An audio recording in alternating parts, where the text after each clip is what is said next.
just days after a historic deluge hammered Washington, leaving communities submerged and scrambling.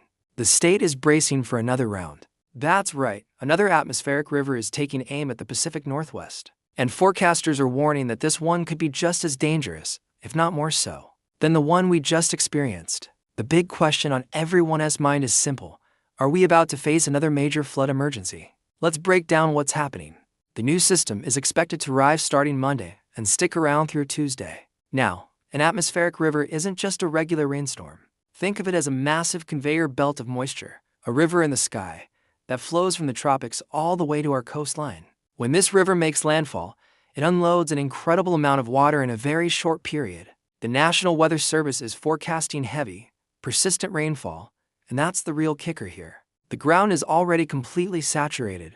It's like a sponge that's already full of water. It simply can't absorb anymore. So, where does all that new rain go? It runs off immediately. It flows directly into creeks, streams, and rivers, causing them to rise alarmingly fast. This is why the threat of renewed flooding is so high. Areas that just so record-breaking water levels are incredibly vulnerable. Riverbanks are weakened, soil is unstable, and existing flood defenses are already strained. Even a moderate amount of rain could be the tipping point that triggers flash floods and widespread inundation.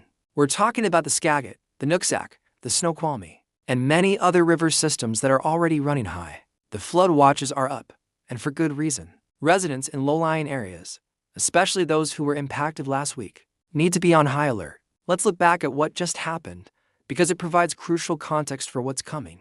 The last event was labeled a 100-year flood in some places. We saw entire neighborhoods turn into lakes. Roads became impassable rivers. We saw heartbreaking images of homes and businesses underwater, farms devastated, and people being evacuated by boat. The damage is extensive, and the recovery has barely begun. Now, imagine another significant rainfall event on top of that. It's a recipe for compounding disaster. The soil is so loose that the risk of landslides and mudslides is also extremely high, particularly in hilly or mountainous terrain. Add gusty winds to the mix, which are also in the forecast, and you have the potential for downed trees and power outages, further complicating emergency response and recovery efforts. So, what are officials saying? Emergency managers are not taking this lightly. They are urging residents to prepare now. This means having an emergency kit ready to go, knowing your evacuation routes, and staying informed through official channels. Don't wait for the water to start rising. If you live in a flood-prone area, have a plan for your family, your pets, and your property. Secure outdoor items that could be blown away or washed away. Clear gutters and drains around your home to help manage the water. But most importantly, be ready to leave if an evacuation order is issued. The message is clear. The ground is saturated, the rivers are high, and the upcoming storm has the potential to cause significant and dangerous flooding. Let's dig a little deeper into the science of these atmospheric rivers. Why are we seeing such intense and frequent events? Well, climate scientists have been warning about this for years. A warmer atmosphere holds more moisture. As global temperatures rise, the amount of water vapor in the air increases. This essentially supercharges these storm systems, making them capable of delivering more intense rainfall. The term atmospheric river might be relatively new to the public, but the phenomenon isn't. However, their intensity and the frequency with which we're seeing these high-impact events are increasing. What used to be a once-in-a-century event might become a once-a-decade, or even more frequent, occurrence. This is the reality of our changing climate. It's not just about hotter summers, it's about more extreme weather of all kinds, including these massive rainmakers. For Washington, this presents a long-term challenge. The state's infrastructure, our roads, bridges, and flood control systems was built for a climate of the past. Adapting to this new normal will require significant investment and a complete rethinking of how we manage water and build our communities. We need to look at solutions like restoring natural floodplains, which act as safety valves during high water events, improving our forecasting technology, and building more resilient infrastructure. These are big, complex issues, but the events of the past week and the threat of the coming week highlight their urgency. We can't afford to ignore them. Now, let's talk about what you can do practically over the next 48 hours. First, stay informed.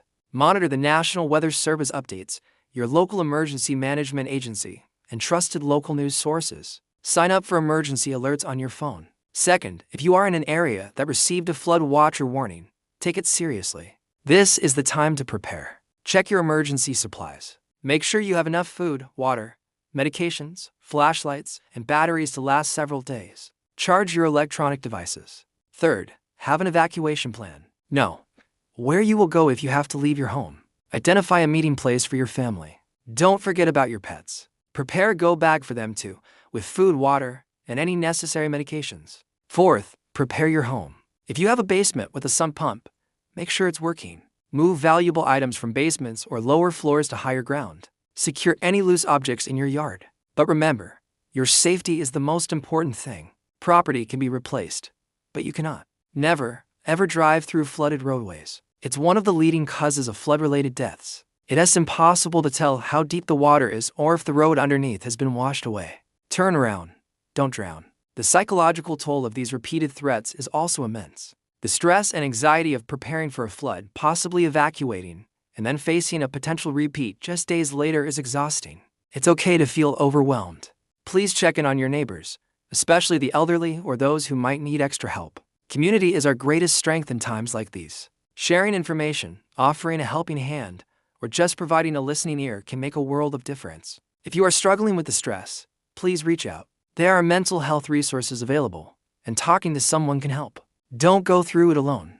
Looking ahead to Monday and Tuesday, the key will be watching the river gauges and the rainfall totals. The experts will be monitoring the situation minute by minute. The combination of saturated soil and another powerful atmospheric river is a dangerous one. While we hope for the best, we must prepare for the worst. The last storm was a powerful reminder of nature's force, and this next one demands our full attention and respect. We are not on the brink of another flood emergency for many communities. That emergency is already here, and the next 48 to 72 hours could bring a second, devastating wave. Let's recap the most critical points. A significant storm is coming. The ground cannot hold more water. Rivers are expected to rise rapidly. The potential for dangerous flooding and landslides is very high. Please, take the warnings seriously. Prepare now. Have a plan.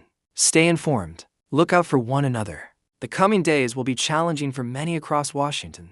Our thoughts are with everyone in the path of this storm. Stay safe out there. Thanks for watching. We'll continue to track this developing situation and bring you the latest updates as they become available. Be sure to subscribe and turn on notifications so you don't miss any critical information. Take care, everyone.